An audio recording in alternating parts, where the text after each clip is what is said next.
കാലത്ത് മദീനയിൽ മണ്ണിനോട് വല്ലാതെ ഇഷ്കായിരുന്നു. രോഗം വരുമ്പോൾ മണ്ണിലൊന്ന് അമർന്നു പോകും, മണ്ണുമായി ബന്ധപ്പെടും, മണ്ണ് കൊണ്ട് തിന്ന് ആ രോഗം തിന്ന് ശിഫയാക്കുന്ന ചരിത്രമുണ്ട്. റബ്ബേ, മദീന അത്ഭുതങ്ങളുടെ മണ്ണാ,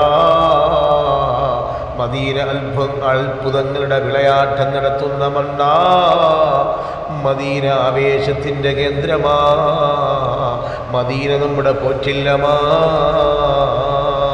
മദീനയെല്ലാമാ. മദീനയുടെ ഓരോ മണൽത്തരികൾക്കും ഓരോന്ന് പറയാനുണ്ട്, മദീനയുടെ ഓരോ കുമ്പകൾക്കും ഓരോന്ന് പറയാനുണ്ട്. ഇത് നബിതങ്ങൾ നടന്ന സ്ഥലമാണ്, അവരുടെ സഹാബത്ത് നടന്ന സ്ഥലമാണ്, താബിഈങ്ങൾ നടന്ന സ്ഥലമാണ്. ഇത് പ്രത്യേകതയുള്ള സ്ഥലമാ. ജന്നത്തുൽ ബഖീക്ക് ഒരുപാട് കഥ പറയാനുണ്ട്. ഇത് ഹലീമ ബീവി റളിയല്ലാഹു അൻഹയുടെ ഖബറുള്ള സ്ഥലമാ, മഹദി ഫാത്തിമ റളിയല്ലാഹു അൻഹ ഖബറുള്ള സ്ഥലമാ. സഹാബത്തിൻ്റെയും ഒരുപാട് ഉസ്മാൻ ഇബ്നു അഫ്ഫാൻ തങ്ങളുടെ ഖബറുള്ള സ്ഥലമാ.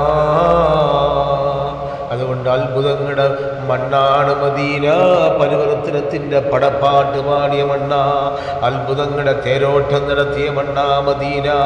വിശ്വഗുരുവേ മുഹമ്മദ് മുസ്തഫ തങ്ങളുടെ എല്ലാമെല്ലാമായ മണ്ണിൻ്റെ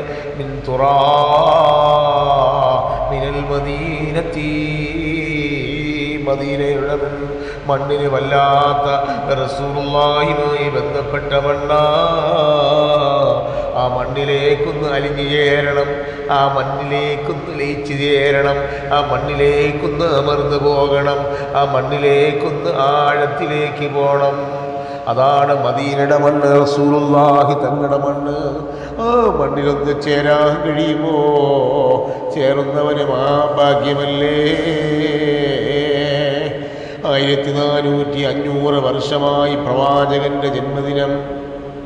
1400 വർഷം കടന്നു വരുമ്പോൾ 1447 ഹിജ്റയിൽ 1500 വർഷം പഴക്കമുള്ള പ്രവാചകന്റെ ജന്മദിനം കടന്നു വരുമ്പോൾ ഹൃദയം ഉരുകിക്കൊണ്ട് പ്രവാചകനിലേക്ക് അടുക്കുക, പ്രവാചകൻ നമ്മുടെ ഹൃദയാന്തരങ്ങളിലേക്ക് കടന്നുകൂടുക.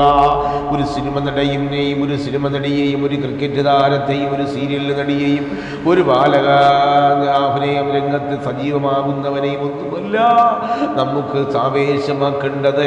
നാളെയുടെ വരദാനമായ, നാളെയുടെ എല്ലാമായ, നാളെ ഖബറിൻ്റെ അകത്തലങ്ങളിലേക്ക് ഇറങ്ങി വരുന്ന നേതാവ്, നമ്മെ നാമാക്കി മാറ്റിയ നേതാവ്, 220 കോടി മുസൽമാന്റെ ചങ്കിൻ്റെ ചോരയായ, ആവേശത്തിൻ്റെ തുടുപ്പായ മദീനയുടെ വിശ്വഗുരുവേ മുഹമ്മദ് മുസ്തഫ സല്ലല്ലാഹു അലൈഹി വസല്ലം അടിച്ചമർത്തപ്പെട്ടവൻ്റെ വല്ലാത്ത അനുഗ്രഹമേ മുഹമ്മദ് മുസ്തഫ. വേദനിക്കുന്ന മനസ്സുകൾക്ക് ആശയവും ആദർശവും പകർന്നു വന്ന നേതാവേ മുഹമ്മദ് മുസ്തഫ റസൂലുള്ളാഹി സല്ലല്ലാഹു അലൈഹി വസല്ലം.